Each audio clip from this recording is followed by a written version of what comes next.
Today we are reviewing and analysing The Open Door by Evanescence. I have been making my way through their discography in anticipation of their upcoming new album, so feel free to check out my previous Evanescence content in the playlist down below. Let's get right into the first song, Sweet Sacrifice.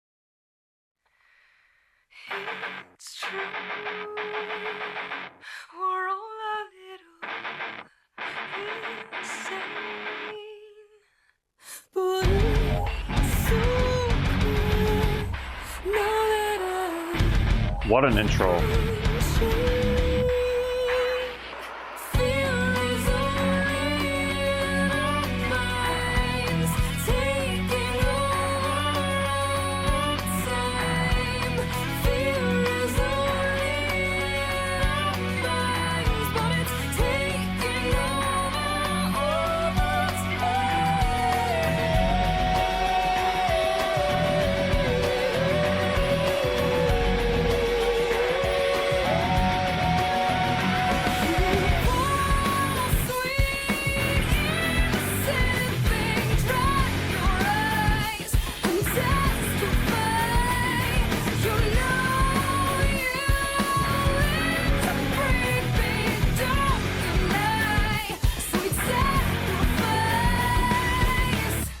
Alright, you can imagine how gobsmacked I must have been as a fan who got into them in the Fallen era and anticipated their new album, and this is the first thing you hear when you press play. It's such a drastic departure from the Fallen sound. It's way more aggressive, way more edgy, way more dissonant and heavy, and I think that is part of the statement that Amy wanted to make. I also like that this song has a certain hard rock influence, especially in the vocal melody, and I think that the music video really suits it too.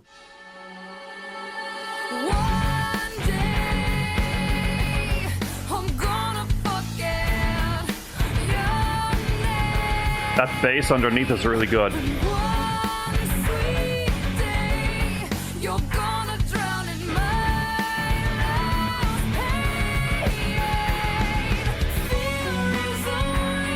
There's a certain, as I said, aggression and venom in her vocal delivery in this song that was totally new to me. Her vocal delivery on Fallen and the general sound of Fallen as a whole is a little bit more ethereal and elegant, not quite so raw and pained as what we're hearing here. So I was completely taken aback hearing this song for the first time. You're gonna drown in my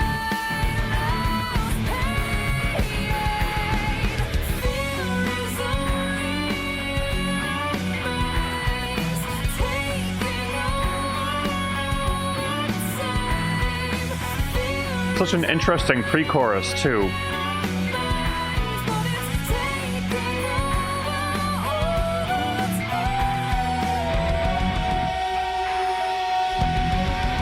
The tremolo strings. So there's hints of that elegance, but mostly we're in hard rock mode.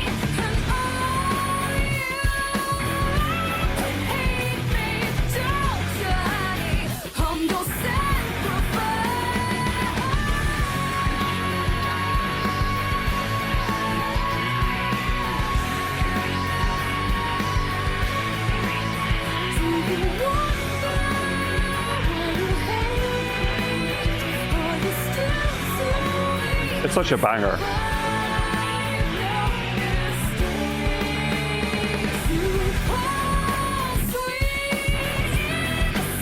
So much dissonance and noise. So amazing.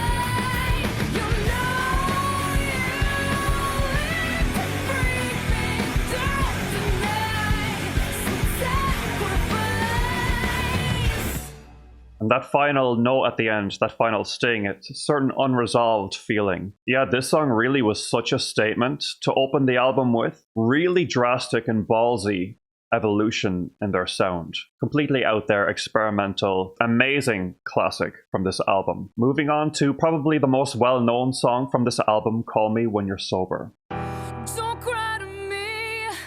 If you loved me, you would be here with me.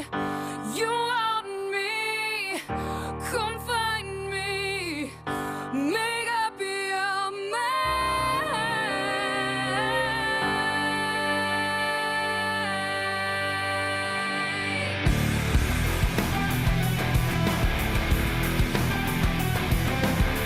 such a good riff. Shouldn't let you fall, lose it all. So maybe you can remember yourself. Can't keep believing we're only deceiving ourselves, and I'm sick of the lie. And you're Those vocals. don't cry to me. If you love me, you would be here with me. You want me, come find me, make up your mind.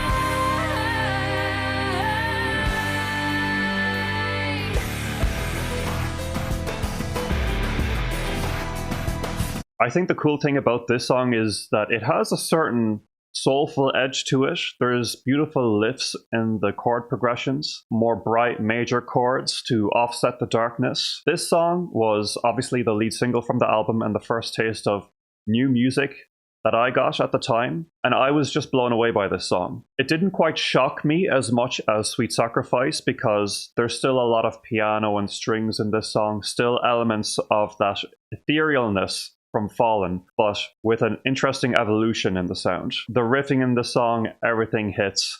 I do think that the chorus is not one of their strongest choruses. That's just a personal thing for me. I never found it to be that catchy. Really, everything about this song appeals to me, except for the chorus. But let me know what you think. Let's keep this going. Make up your mind. I like the end of the chorus, actually.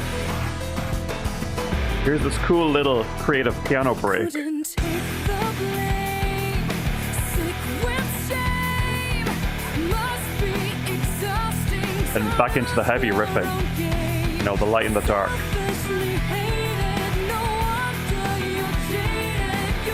And another interesting thing about this song is Amy's sister sings some of those background vocals that you're hearing. They're harmonizing with each other.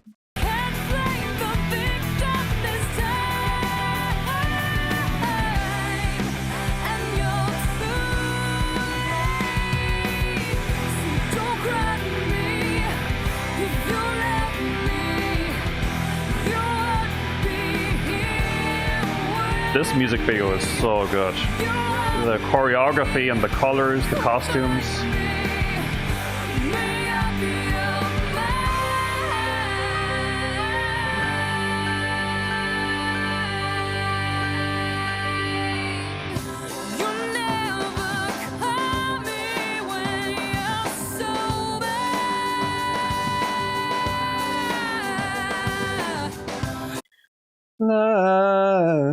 And with the organ, that vocal, you're really getting that soul, almost R&B influence. Very, very cool.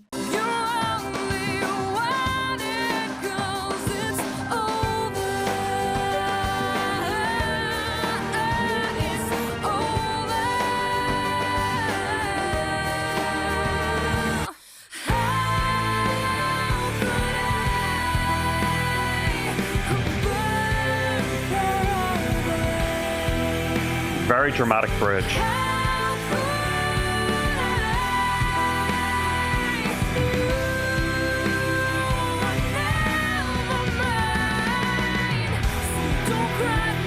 Good drum fill there from Rocky.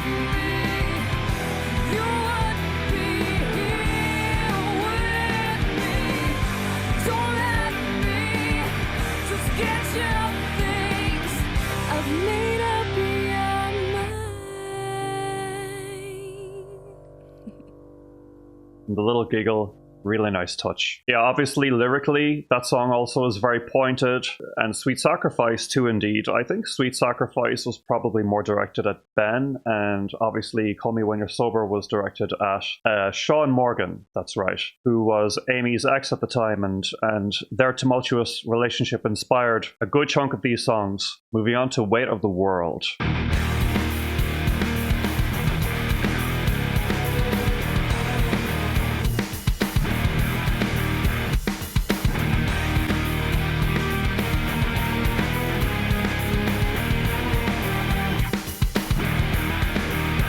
funky. Feels like the weight of the world. Very creative mix of sounds here. Like God in heaven gave me a turn. Don't cling to me, I swear I can't fix you. Still in the dark and you'll fix me. Insane arrangement. Insane.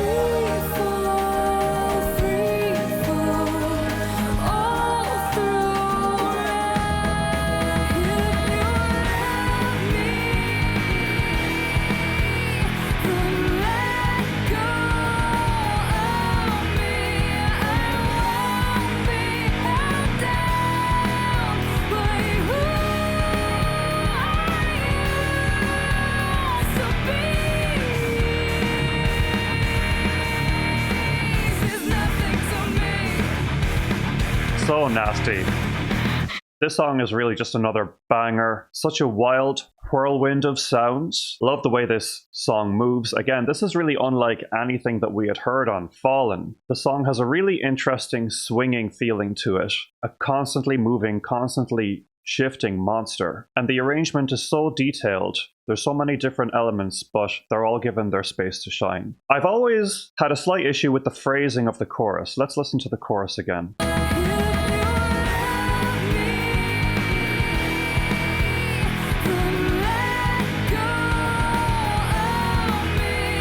Then let go of me. The emphasis on the word of is a little clunky to me there because of is a prepositional word in English, which means that there's generally not a lot of emphasis on that word. My idea, my suggestion for that line would be, let go of me, right? Really quick. And that also allows her to spend longer on the word go. And it's funny because Amy actually does follow the principle I'm describing at the end of the chorus here.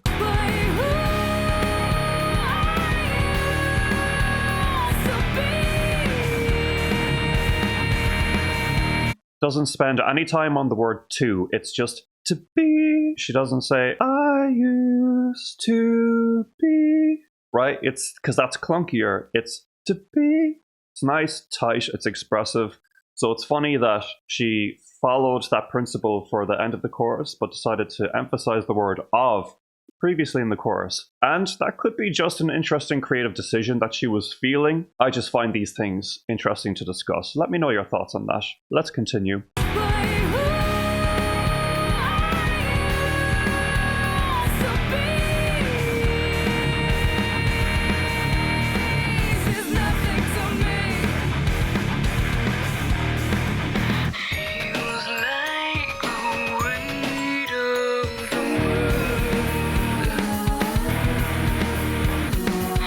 Those background vocals are magic.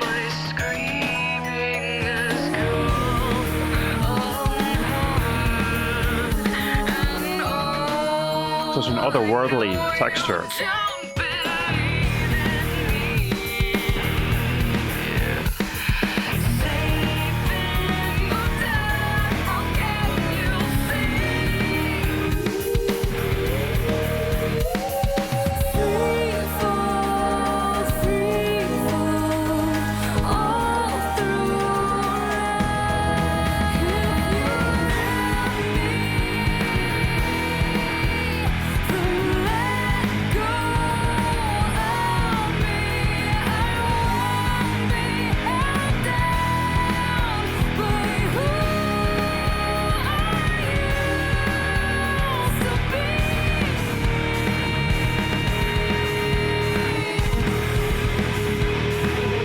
Really chaotic now, which I love.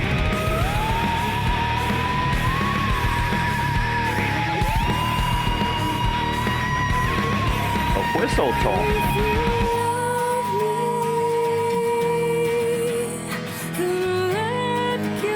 Now into an acoustic moment. Constantly shifting, but it all works.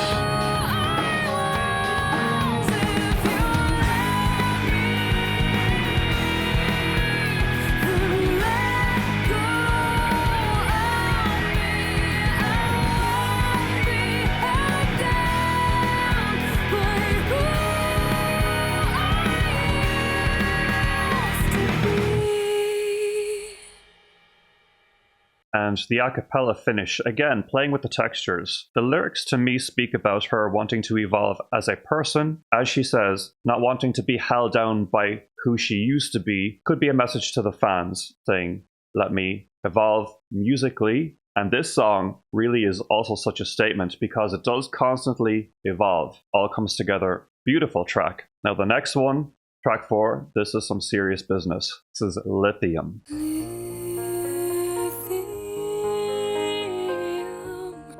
Don't wanna lock me up inside lithium. Don't wanna forget how it feels without lithium.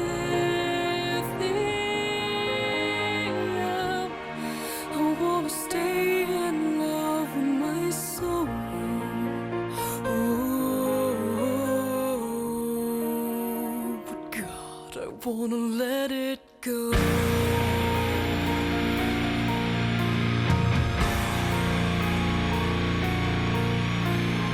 Come to bed, don't make me sleep alone. Couldn't hide the emptiness and let it show. Never wanted it to be so cold. Just didn't drink enough to say you love me. I can't hold on to me. Wonder what's wrong with me.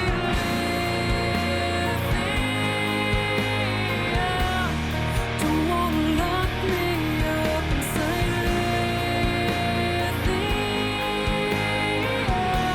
Don't wanna forget how it feels without lithium.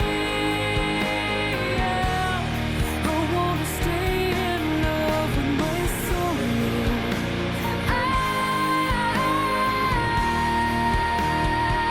Hearing this one for the first time was really quite the spiritual experience. It's so dark, so sorrowful. The piano arrangement, the heavy guitars, her vocal, it almost gives me imagery of like this empty, desolate room of like painful memories, but the strength to overcome them also. And that's kind of what the lyrics are getting at. The lyrics are really about openly feeling pain and sadness in order to come out on the other side rather than suppressing it. This song, stylistically, it almost gives me a sort of doom metal atmosphere, gothic metal. I would consider this perhaps the best song they've ever made. It's one of my favorite songs of all time, definitely in my top 5. And another cool thing that we're going to see here is that the bridge of this song happens right in the middle. So structurally, it's also a very creative track. You know, bridges usually come a little later in a song, like maybe 3/4 of the way through. This bridge is right in the middle. Let's go back a little bit.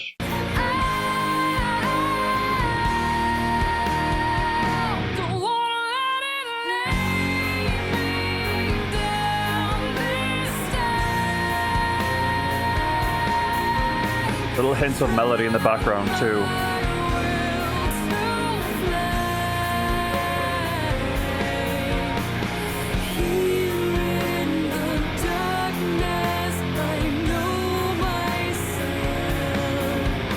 That moment, here in the darkness, I know myself. There's a really cool use of a major 5th chord there, which is the only instance of that chord in the entire song, and it gives that moment a really tense, almost ghostly feeling. Let's listen to that again.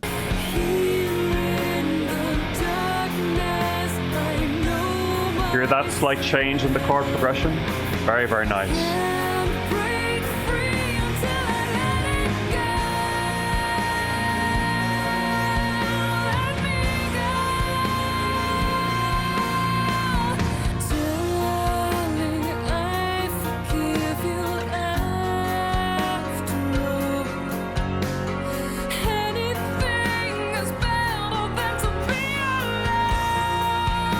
The lyrics.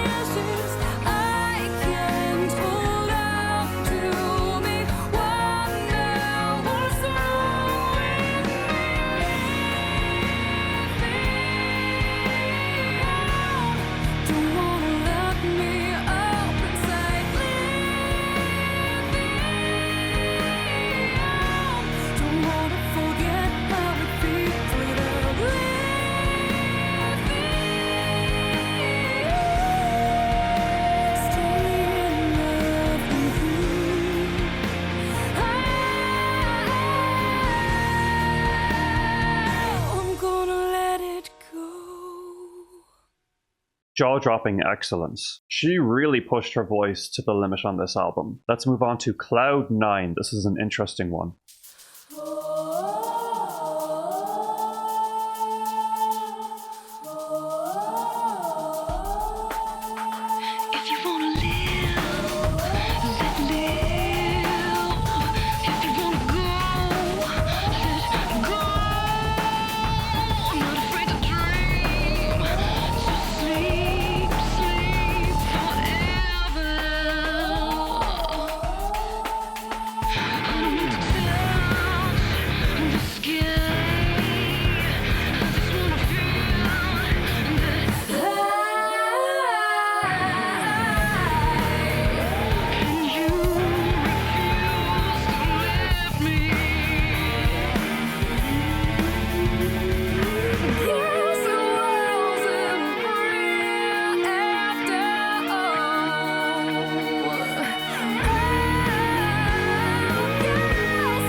This song is very powerful, very enjoyable. I love the contrast between the verses that are a little bit more industrial and the chorus, which is much more wide and rocking. Beautiful melodic riffing in the chorus too on the guitars. And I mentioned how Amy really pushes her vocal to the limit on this album. I think sometimes that is to the album's detriment. On some songs, such as this one, she is so focused on prolonged, extensive belting, it almost gets a little tiring on the ears, and it makes the song feel a little bit repetitive because the vocal melody is a little lacking in dynamics. It's always belting in the same space for prolonged periods. It can just be a lot, is all. Again, this is just my own taste, but it's something I've always felt about some songs on this album and this song in particular. I still really enjoy this song. I still think it has a really cool atmosphere. Let's keep it going.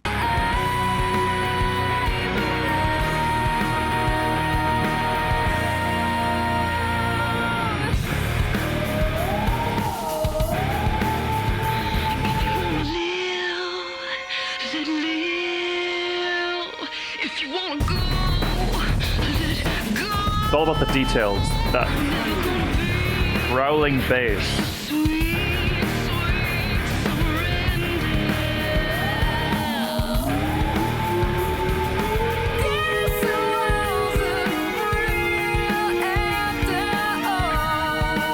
A very satisfying vocal melody right there.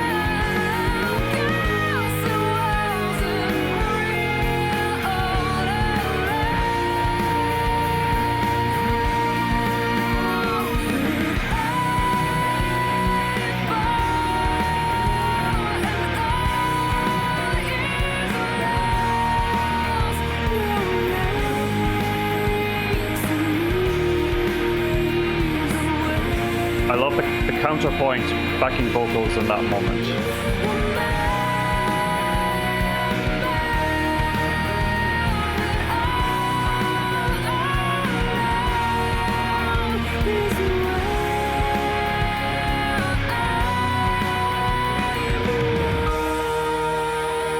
I love this creepy childlike delivery of that line right there. Good bit of dynamics that the song needed.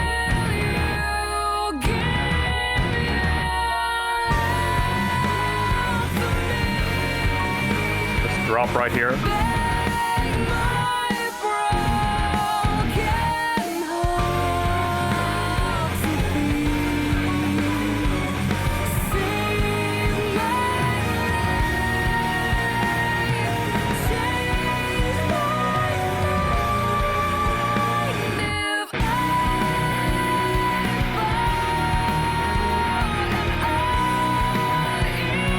See how exhausting this sounds to sing?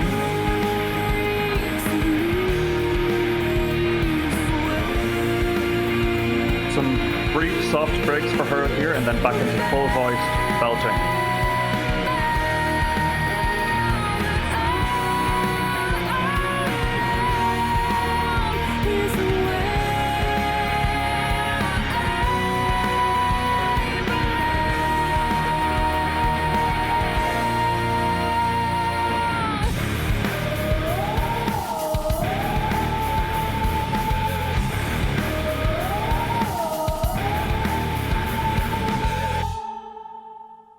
So that's a really solid track, but the rigidity in the styling of the vocals, for my taste, just makes that one a little exhausting to listen to. It also, frankly, makes this song quite difficult to sing live. I'm not sure I've ever heard this song performed live by her exactly like this, because this is rather impossible to sing. Next song is Snow White Queen.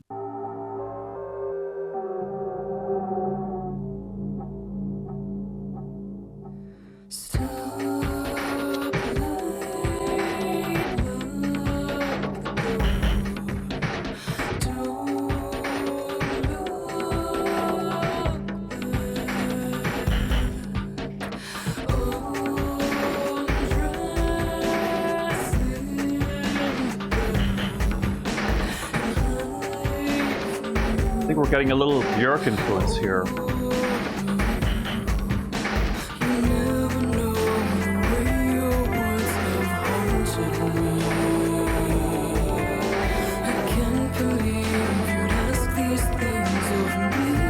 Possibly the lowest Amy has ever sung.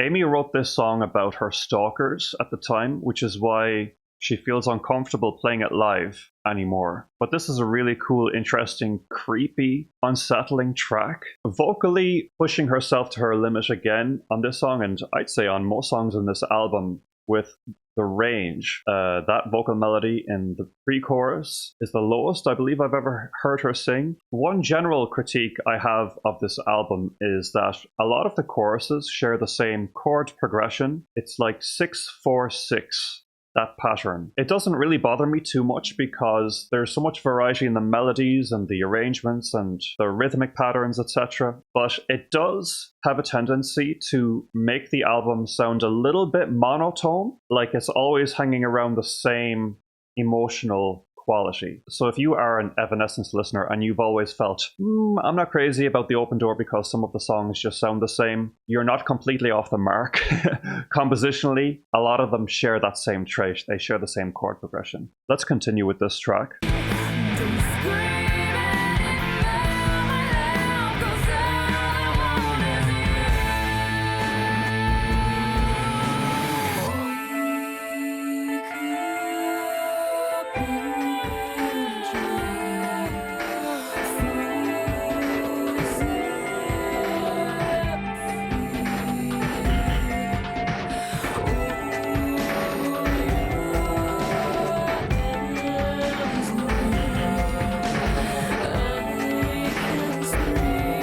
These lyrics.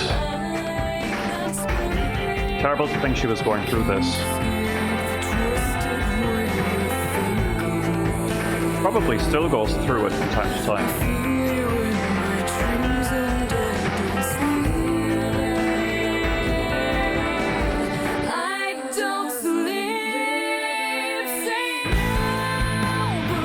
I love that little break into the second chorus. Very neat.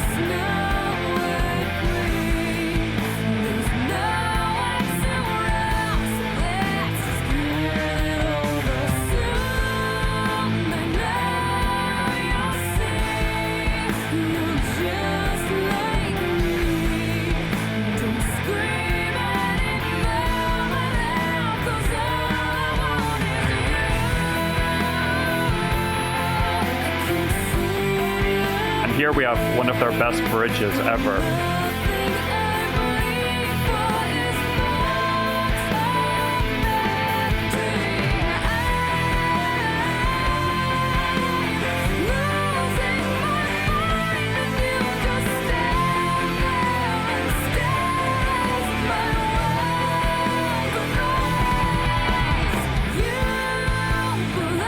Epic.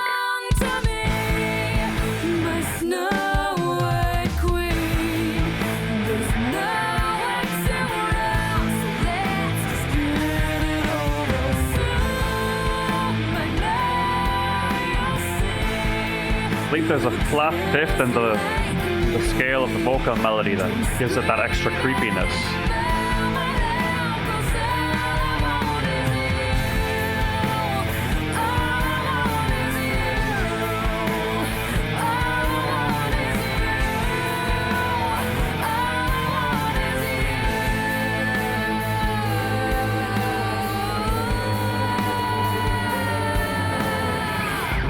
I love that crawling descent in the music at the end of the song.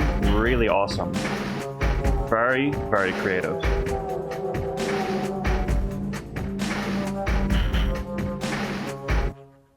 Really unique track, except for the chord progression I mentioned, but I'm going to be forgiving about that. Just in the general atmosphere and the horror elements and indeed the truly unsettling subject matter deserves its flowers. That bridge is definitely the best part of it, though. I think most of us can agree on that. Would love to see it in the set list. Perhaps if Amy ever feels comfortable, we would all be down for rocking out to it live. Next song is Lacrymosa.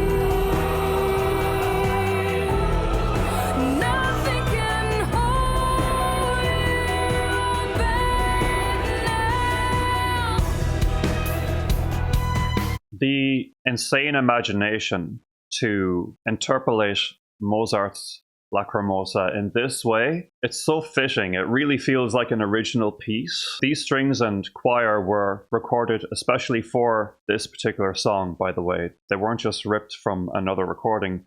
They were recorded in a cathedral because Amy wanted that particular sound.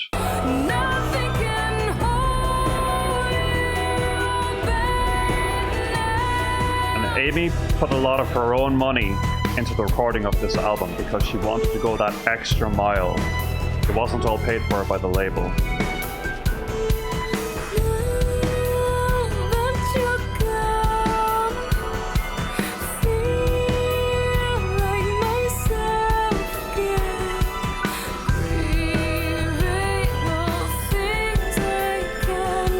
Love this groove.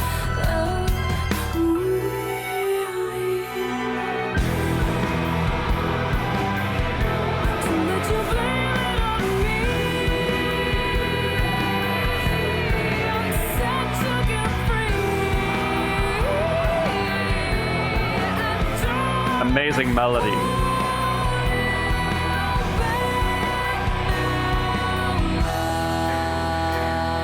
The grit in that vocal. Again, experimenting with her voice.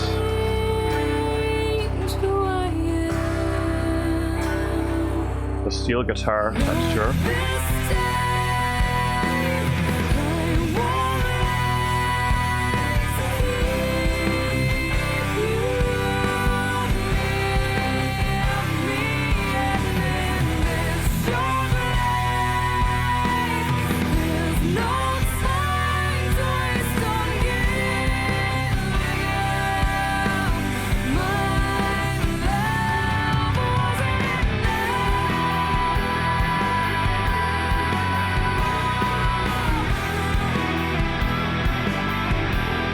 This solo is really welcome too.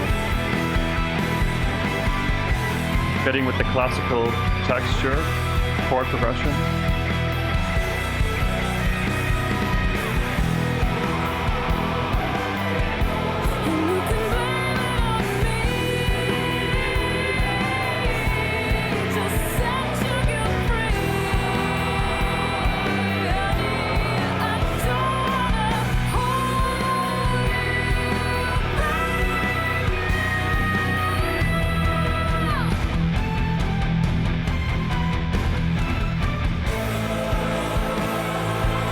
pure symphonic metal climax.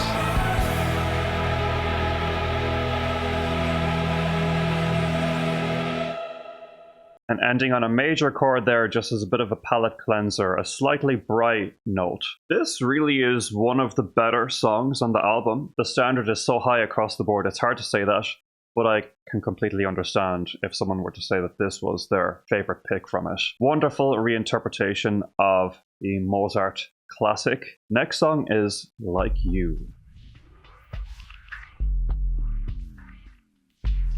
This is a bit of a change of pace.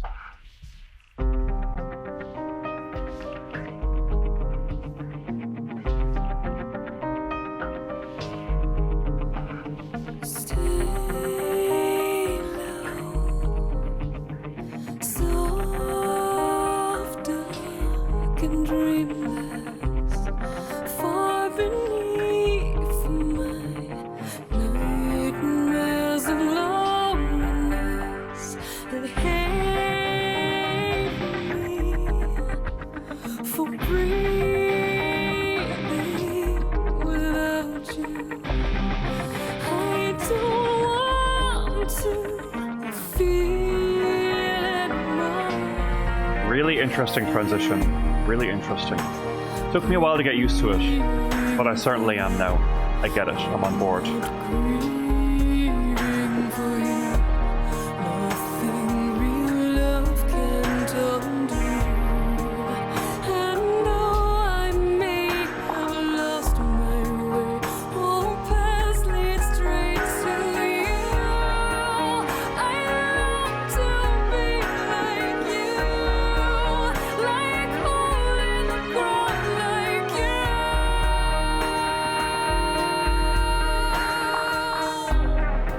This transition here back into the verse is so gorgeous.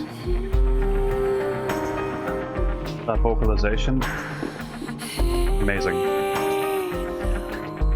So this is a beautiful song, of course. This is dedicated to her little sister who passed away, I believe. So this is a very, very personal song. It has a sort of peculiar atmosphere, especially in that transition into the pre-chorus and the chorus, but I think that atmosphere sort of matches with the slight confusion in the lyrics. She misses her sister so much that she almost longs to be in the ground with her. So it's a song that comes from quite a dark place, but incredibly human and expressive. I love the texture of the muted guitar riffing in the verses. That's such an interesting idea, to have kind of a frantic sound in an otherwise quite gentle song. Let's hear that transition from the end of the chorus into the second verse again. It's so beautiful.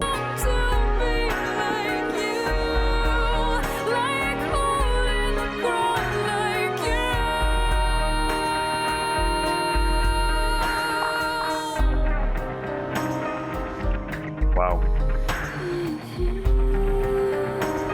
Yeah, there's a subtle string swell to aid with that ethereal feeling.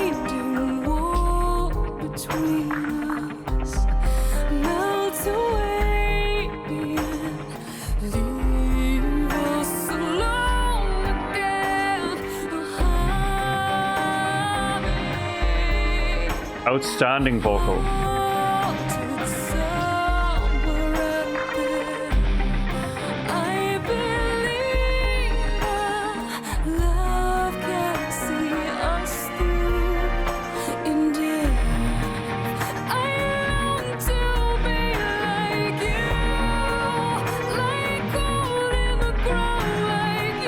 Very imaginative, subtle electronic elements as well if you pay close attention.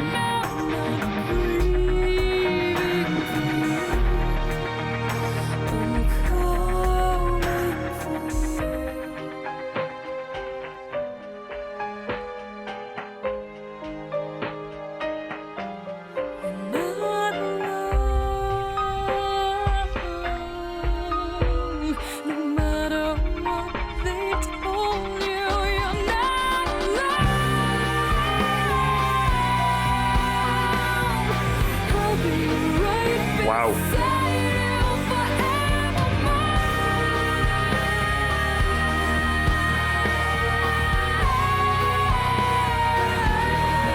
So explosive.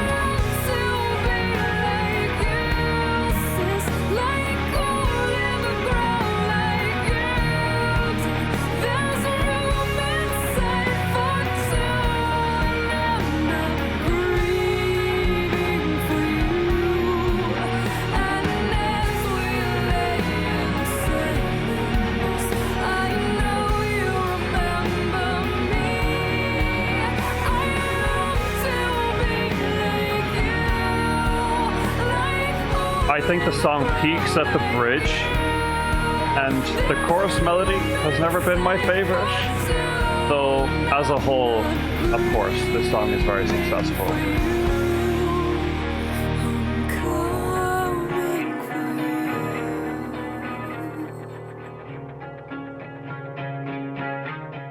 And we'll just let this transition into Lose Control, of course.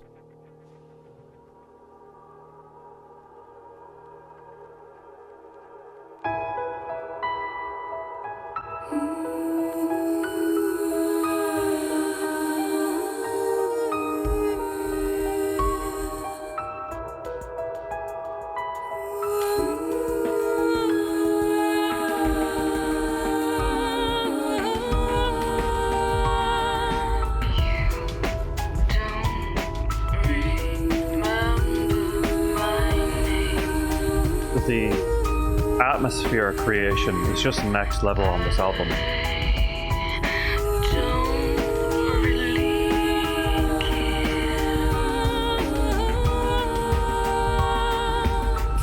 I love that little series of bass kicks just there. It's very subtle, very cool touch. Really makes the rhythm quite fun.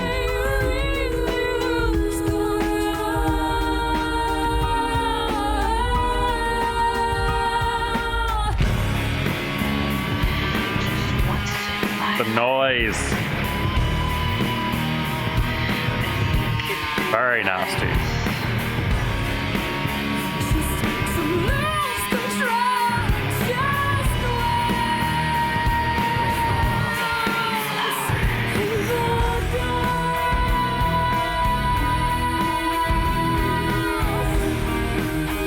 The melodic riffing here, so amazing.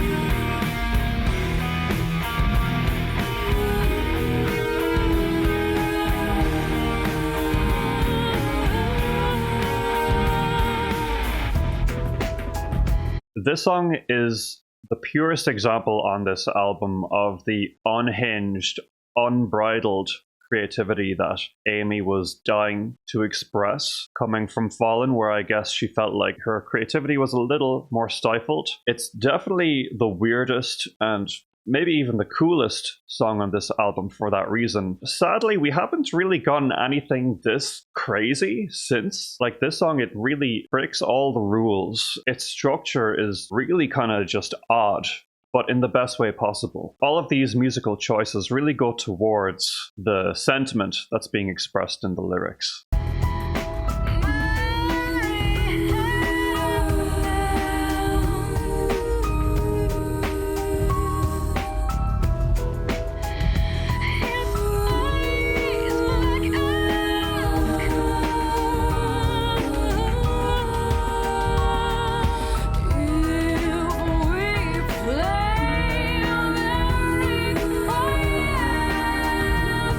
Kind of a funky guitar lick coming in there too, which I love.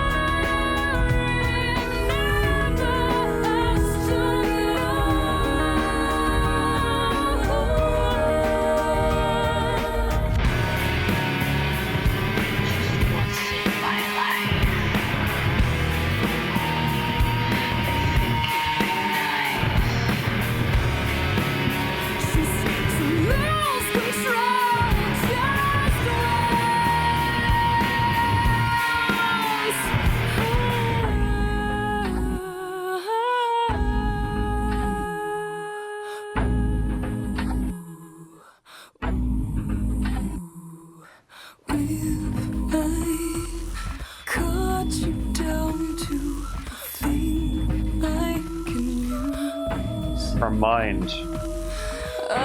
Who comes up with stuff like this?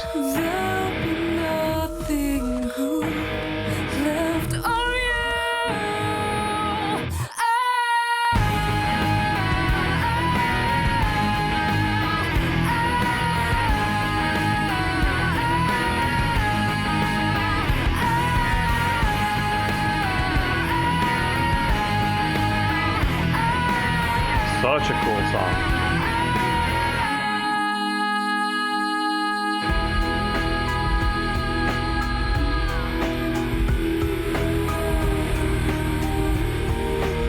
And this chord progression here, I think it's sliding up and down a semitone between two different chords. Gives it a sort of profound feeling.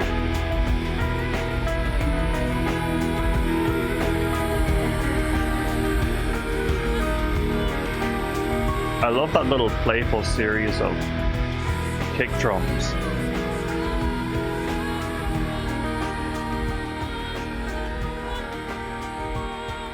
Such an interesting mix of influences for this track. And I think maybe the reason we haven't had a song as insanely experimental as this in a while is probably just because Amy has not felt the need to have something to prove in that sense, right? Because since this album came out, she's felt at home in Evanescence, and her songwriting sort of leveled off in a more natural way. Hopefully, she's gone through some dark stuff, so the new album can have some surprises. Wouldn't that be nice? Next is The Only One.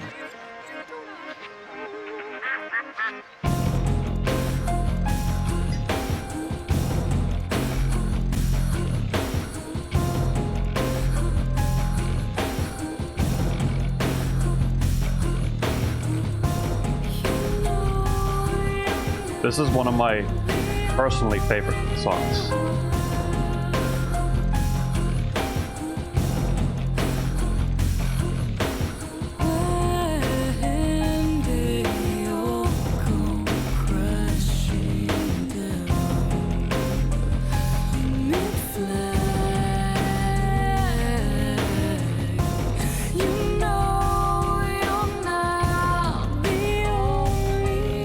What a vibe.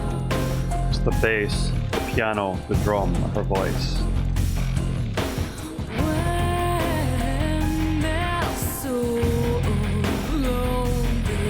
And I love a very distinct vocal melody like that. Very memorable.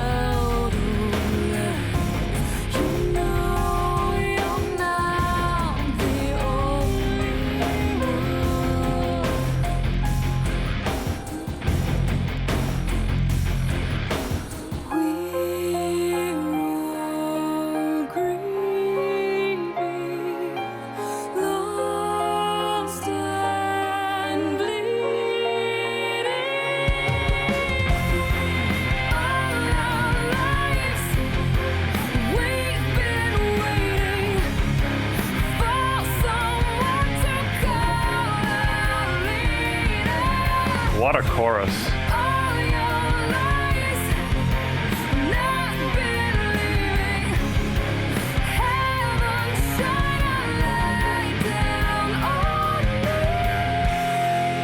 Yeah, I mean, such an anthemic chorus. Really makes you want to get up and scream it out. I'd say this song is maybe the closest song stylistically to anything that might have been on Fallen, but it still has that open door edge. Little bit more bite and imagination in the production. And I'm obsessed with the transition into this second verse that really hits you like a ton of bricks, where Amy sings the melody in the higher octave in full belt.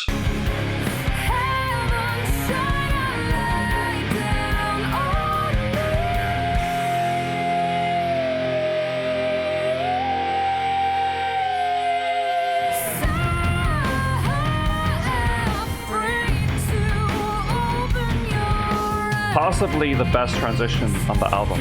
So insane.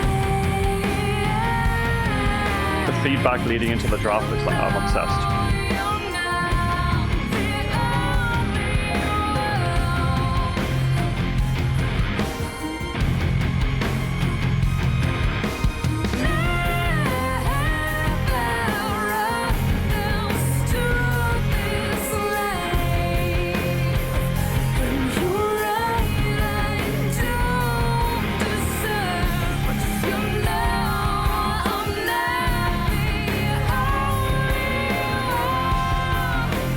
The power in the vocals.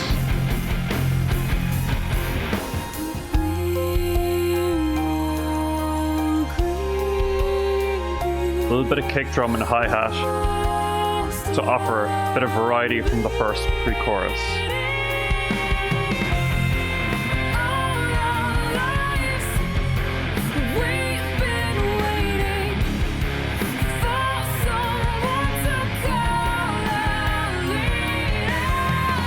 Lyrically, I'm not sure what this song could be about.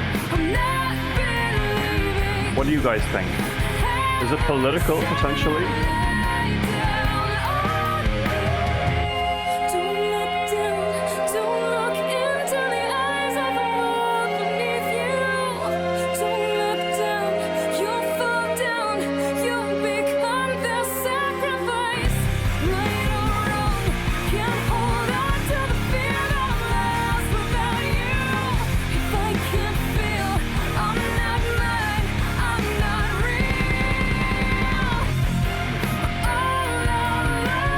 Really great bridge. This album really delivers on the bridges, I feel.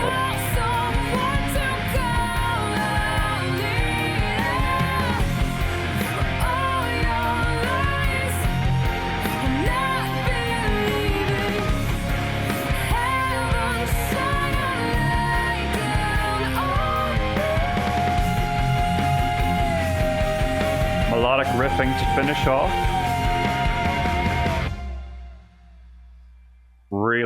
Really good. Absolutely love that one. Your Star.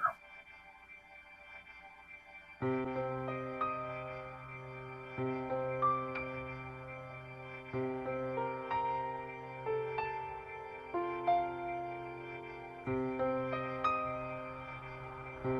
little bit more of a serene atmosphere.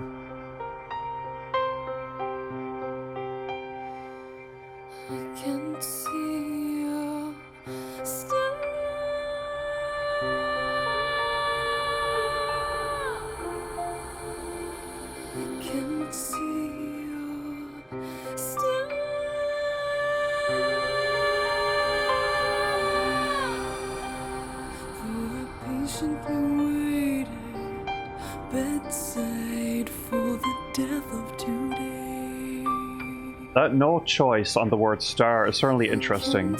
I'll discuss it more in a sec.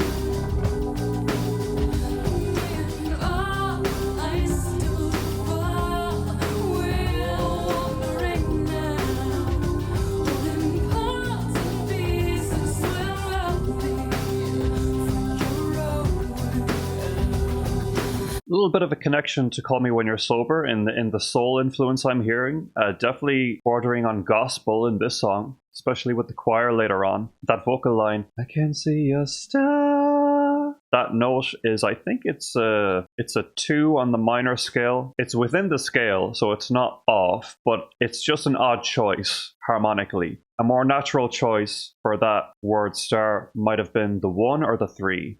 The 2 kind of sits right in the middle. It's a bit weird, intense, but deliberate. That's what she's going for. Just offers a really kind of weird feeling to the verse and the way she sings it. And especially since it kind of leaps up from the previous words, right? Really stands out. As for how I feel about this song personally, I've always kind of liked it, but I never fell in love with it. I think it's something to do with the general structure, and maybe it is kind of that verse melody that doesn't sink in entirely for me. But I'm gonna let it keep rolling and see what else comes to mind.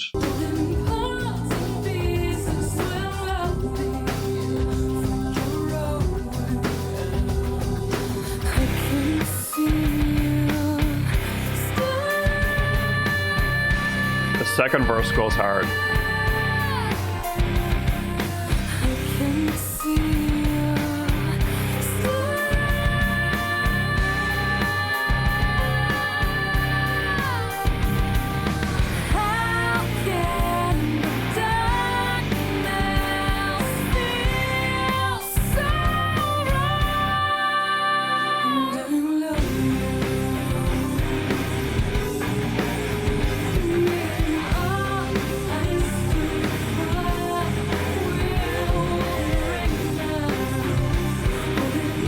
Really interesting song.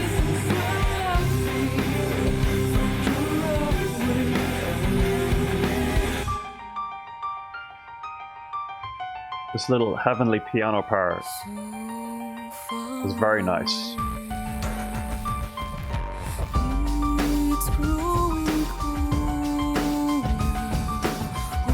without your love. Why can't you feel me calling your name? Can't break the silence. Very groovy. Many layers of guitars here.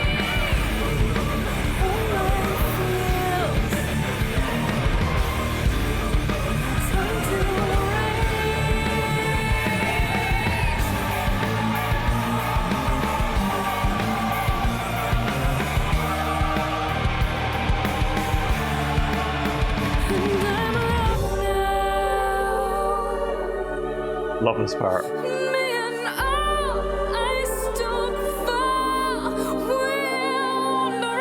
Really feels like we're at church. Holding parts and pieces slowly for your own way out now. Nothing worth fighting. Like, it definitely goes hard. It definitely goes hard.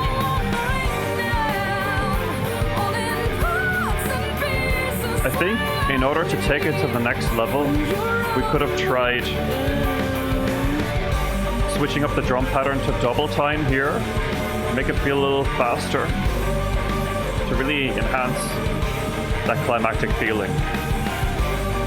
This is kind of like we're just kind of coasting.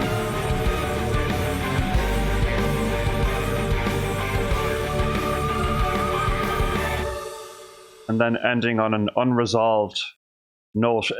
Just kind of some decisions in the song I don't really understand. Some moments I'm like really getting into it, and then some moments it just loses me by a hair. But still a really solid and creative song overall. Next we have All That I'm Living For.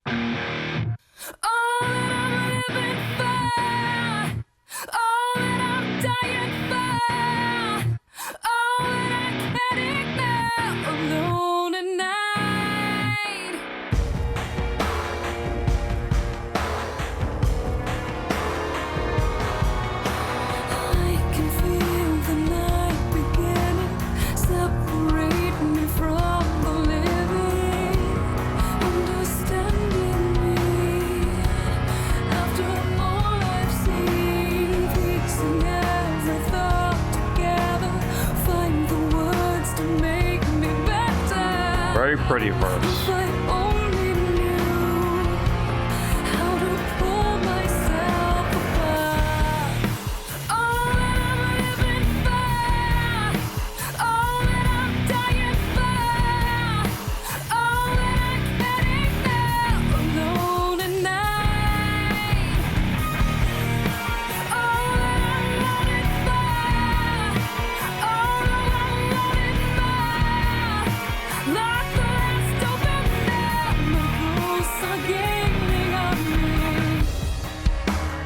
To be honest, this is clearly the weakest song on the album to me. It's not a bad song, again, but that chorus is just a little repetitive and kind of stiff. The general sound of the track, the atmosphere, I find it hard to pin down. It kind of borders on generic compared to some of the other tracks that have such a distinct vision, like Lose Control or Snow White Queen, right? Very pleasant song all the same, just not one of my favorites for that reason. Still some nice moments like how this acoustic guitar coming in, very beautiful.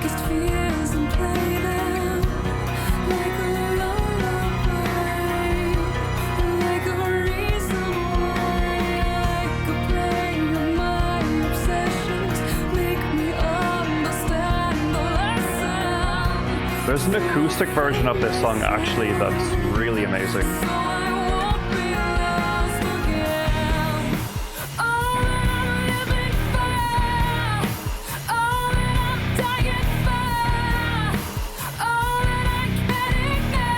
I see what they were going for with that little bit of silence in the chorus, but I'm not sure it worked out. It ends up feeling a bit stiff and robotic. But once again, bridge-wise, this song delivers. Listen to this bridge. Guess I thought I'd have to change the world to make you see me, to be one. I could have They really ate with this chord progression and melody.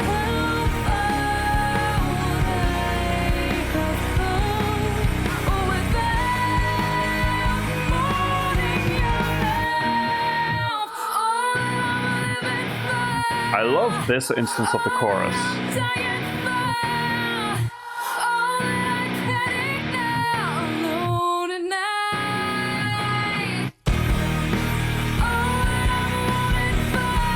There's something about the completeness of the final chorus that hits for me.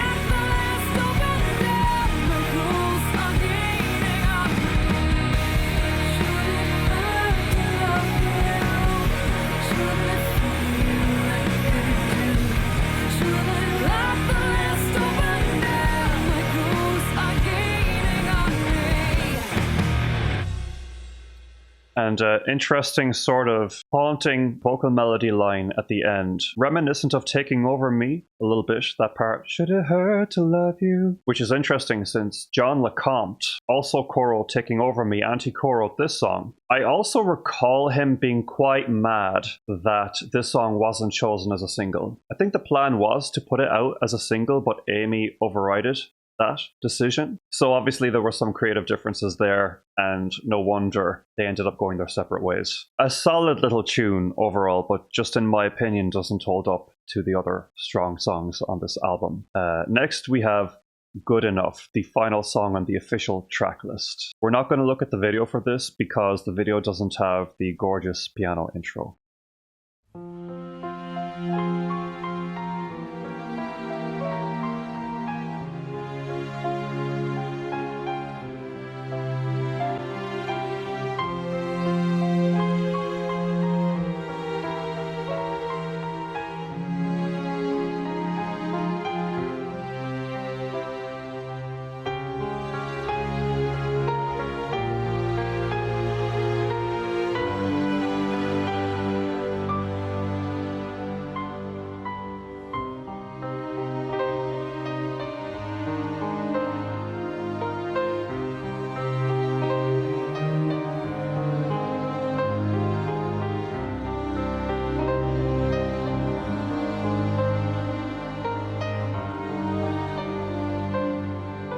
The atmosphere of this intro mirrors the atmosphere of the rest of the album, and now we're transitioning to a little bit of a happier space, a brighter space all of a sudden. Very clever transition.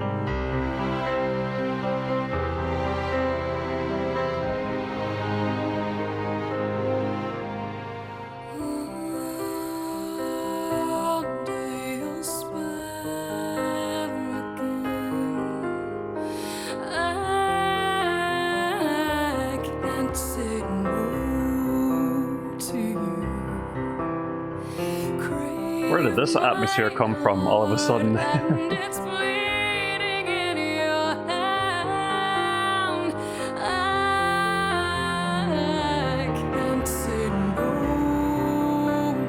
So warm and joyful and happy.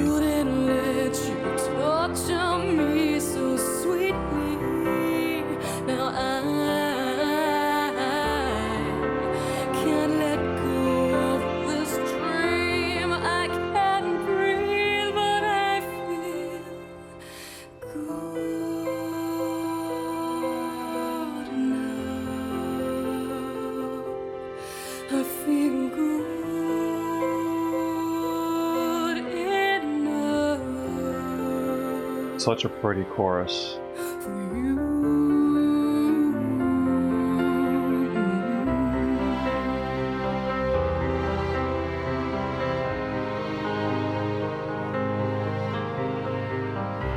This is really just a sort of a palate cleanser after all of the darkness and intensity of the album to finish on this sweeter note. Quite a brave, creative choice, really, because you could say it's a sort of a left field switch for the very last song and could hurt the album's cohesion, but I don't think that's the case at all. I think most fans and critics would agree on that. It's just another successful, brave, creative move that Amy took, and it really is just such a lovely song.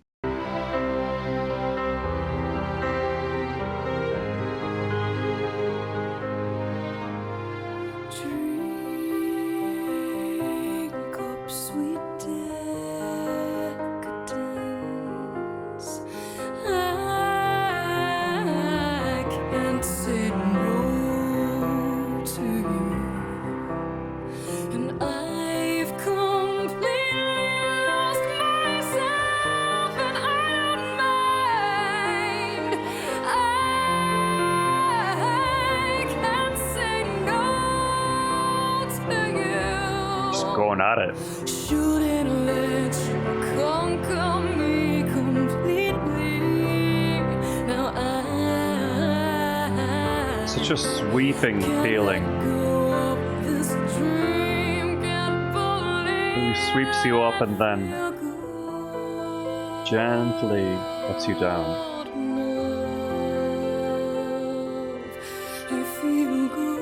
Sort of a bittersweet feeling in the chorus compared to the rest of the song, isn't there? It's been such a long time coming, but I feel good. I guess it's sort of hinting that before she didn't feel good enough, but this person is truly loving her.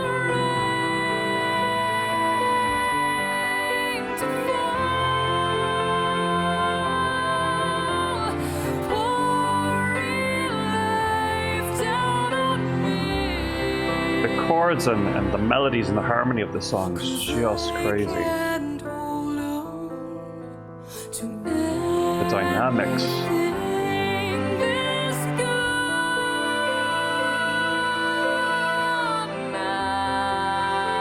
Resplendent.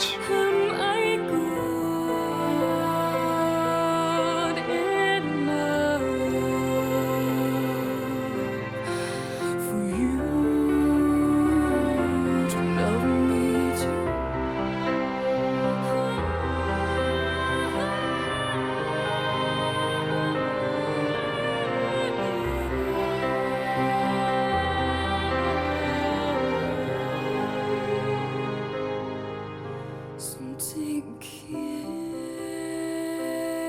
what you ask me, 'cause I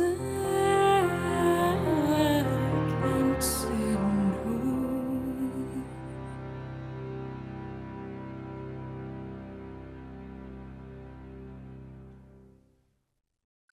Such an interesting note, even lyrically, to end the album on, because really through the whole album, she's been saying no a lot, but it's this person that she can't say no to. Maybe the idea of needing someone else to tell you that you're good enough may be a little dodgy or objectionable, but I think in the context of this song, it's rather touching and very honest and human. We all want to be loved.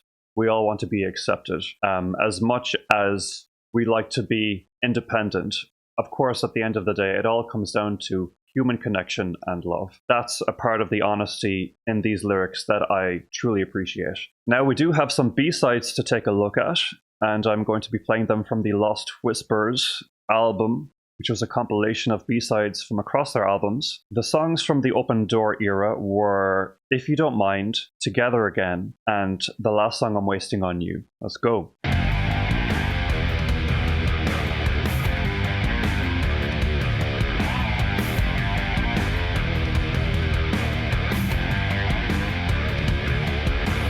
Where's the light? Killed my day. Lost in the dark of your ways. Wasting my energy and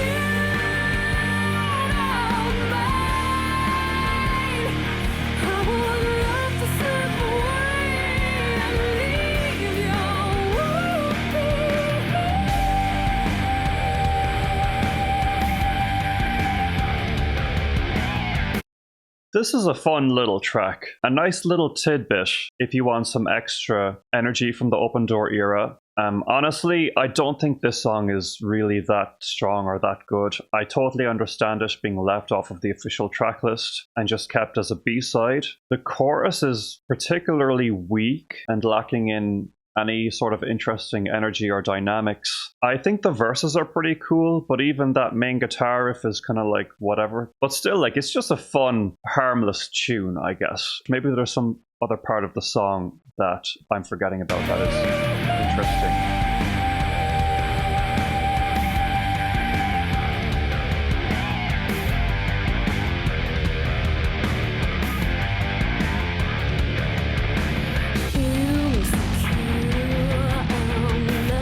It actually has a nice grunge feeling to it that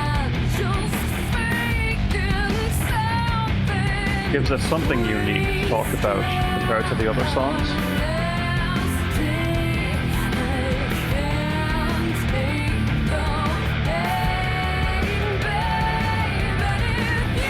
And some nice vocal moments, definitely.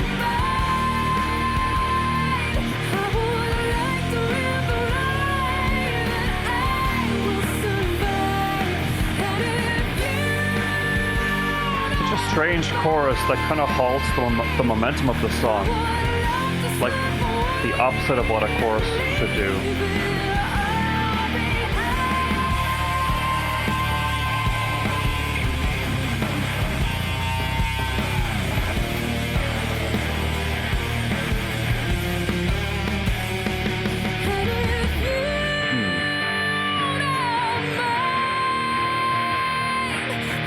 Sort of a very directionless solo there that is very brief, but still, I think like Amy's vocal saves it. It's good for some extra vocal moments from Amy.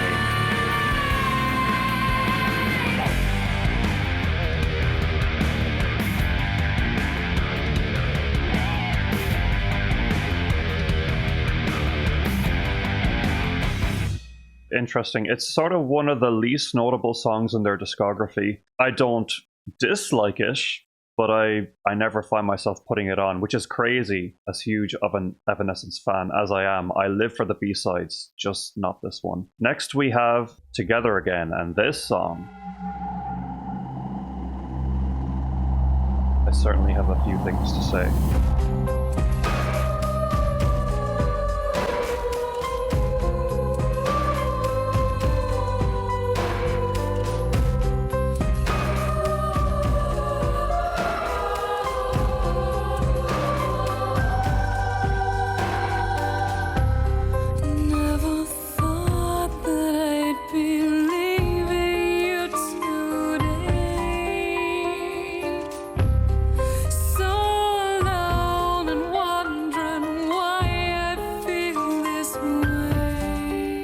Incredible, lush vocal melody,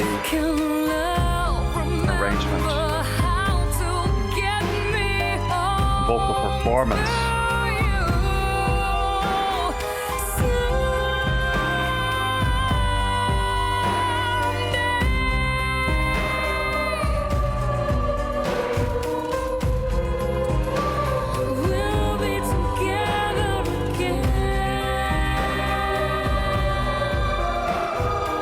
So haunting.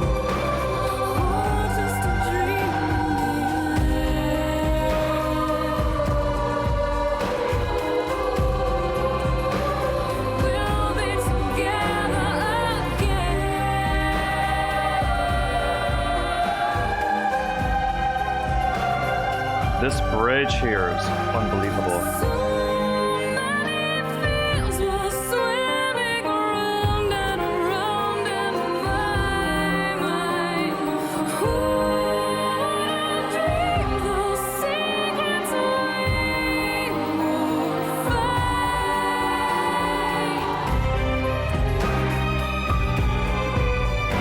Just fantastic. It's one of the best vocal performances I've ever heard her give on a recording, and it's relegated to this rather obscure track. This vocal performance by her is so varied and dynamic and full of different colors. The song itself is very strong, focused vocal melody, very focused to atmosphere, very dreamlike. Love the production too. Only thing I'd say is I think the mastering is a little off. When the background vocals come in, you can hear a little bit of distortion in the mastering, but very minor comment. Overall, I think this is the strongest B-side from The Open Door. Let's keep it going.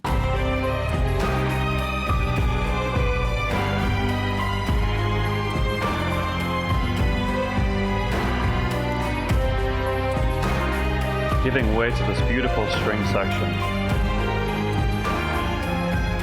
What can I say? A little more space for her vocal. Get focused.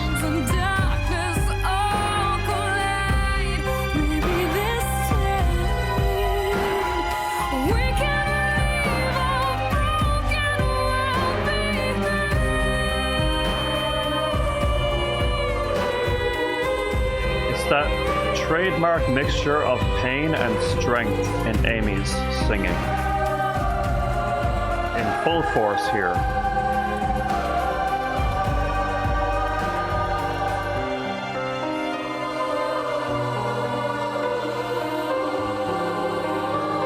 We'll be together again.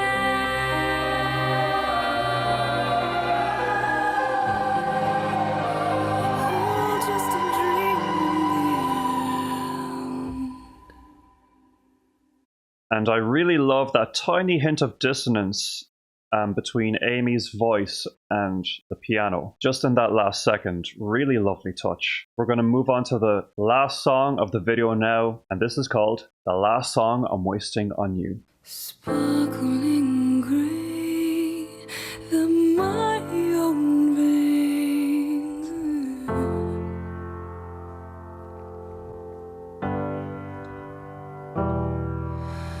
Any more than a whisper, any sudden movement of my heart.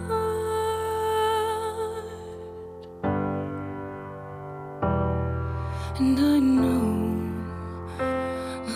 know I'll have to watch them pass away.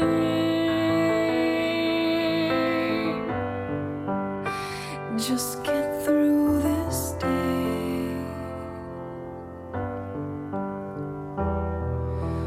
Give up your way. You could be anything. Give up my way and lose myself. Not today. There's too much guilt to pay.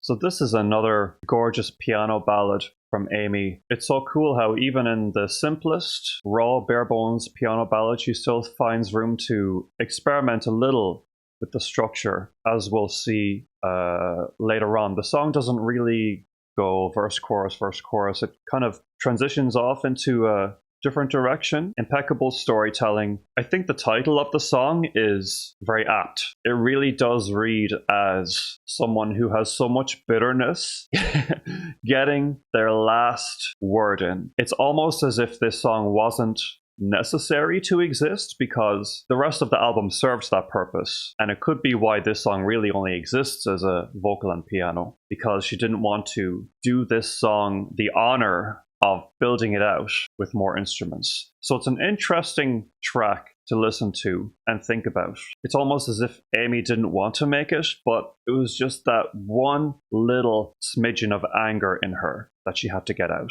Humans are interesting, and that's why music in turn is interesting. There's too much guilt to pay. Second in the sun. And that's why AI music sucks, by the way. You dare tell me you love me, but you held me down and screamed you wanted me to die.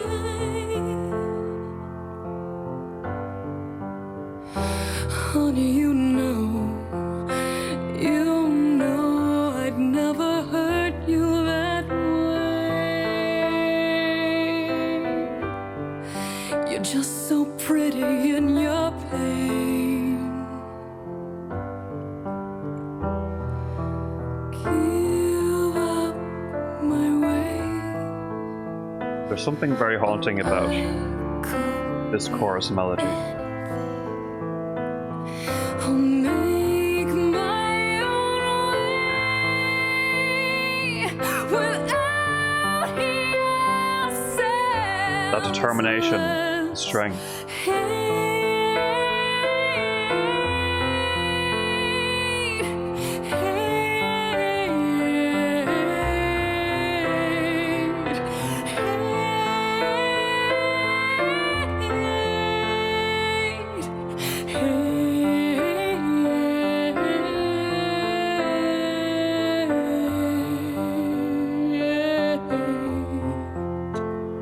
And that moment is actually very creative because she gives the word hate a slightly different feeling in each instance by varying her vocal delivery, the vocal melody, and the chord progression. Really great idea, really expressive.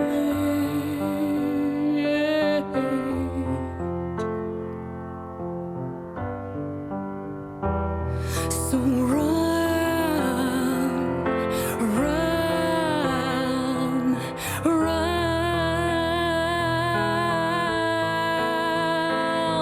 and hate me if it feels good. I can't hear your screams anymore. You lied to me, but I'm all This is that standalone verse I was talking about earlier. not buying, baby, demanding my response. Don't bother breaking the door down. I found my way out, and you'll never hurt me again.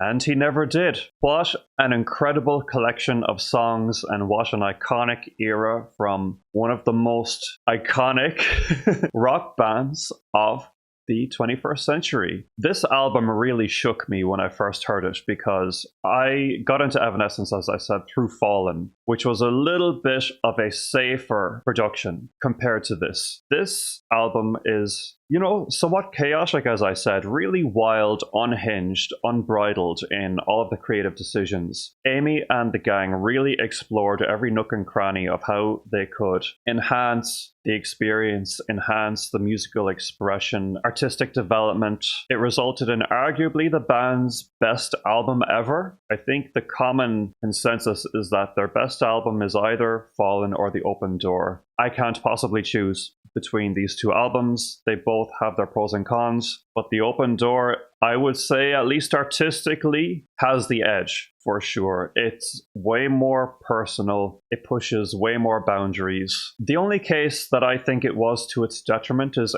Amy possibly pushing her voice a little too much beyond what was realistic in the long term to perform these tracks. Even just sonically, perhaps some more melodies in the mid-range would have helped to make some parts more dynamic. And the only other critical thing I can say is some more varied chord progressions in the chorus from song to song would have been nice to just help the album stay fresh from start to finish in one sitting. However, I find those critiques to be very minor. I love this album. It's one of my favorites ever. Certainly some of these songs are in my top favorite songs of all time, most notably Lithium. I really think Lithium is a masterpiece. My other favorite songs from this album, I'd say, are Call Me When You're Sober, Weight of the World, Lacrymosa, and The Only One. And the weakest, I'd say, would be All That I'm Living For and If You Don't Mind, though that one hardly counts as they knew themselves that one shouldn't be on the album. Let me know whether you agree with me or disagree. Let me know what you thought of my analysis. If you don't know me, my name is Ohakade. I'm the composer for the symphonic metal project Valkada. We recently put out a new song called Metallic Us. The link is down below. I'd love to hear what you think. Be sure to check out my Evanescence reactions playlist in the description. If you'd like to order your own album reaction, there is also a link for that down below. And I'm on Patreon if you fancy any other reaction requests, early access, and polls. Feel free to also check out my reaction database spreadsheet for all of the other music I've covered on the channel. Otherwise, please like, subscribe, comment, hit the notification bell, and I will talk to you guys again soon.